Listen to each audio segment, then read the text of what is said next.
உலக தமிழர் அனைவருக்கும் பொங்கல் திருநாள் நல்வாழ்த்துக்கள். கடந்த வருடங்களோட இந்த வருடம் பொங்கல் வந்து சிறப்பாக அமைஞ்சிருக்குது. அனைத்து மக்களுக்கும் சந்தோஷமும் நல்ல ஒரு எதிர்காலமும் இந்த வருஷம் இருக்குமாறு இறைவனை பிரார்த்திச்சுக்கிறேன். இன்றைக்கி வந்து என்னோடய தோட்டத்தில் வந்து எங்களோட ஊர் மக்களோட சேர்ந்து இன்றைக்கி வந்து பொங்கல் கொண்டாடி இருக்கோம். மாட்டுப் பொங்கல் இன்றைக்கி ரொம்ப விசேஷம். இன்றைக்கி பல ஜல்லிக்கட்டுகள் நடக்குது தமிழகம் எங்கும்.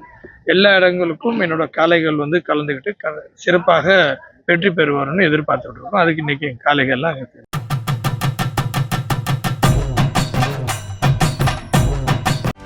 செய்திகளை உடனுக்குடனும் துல்லியமாகவும் தெரிந்து கொள்ள சப்ஸ்கிரைப் பண்ணுங்க.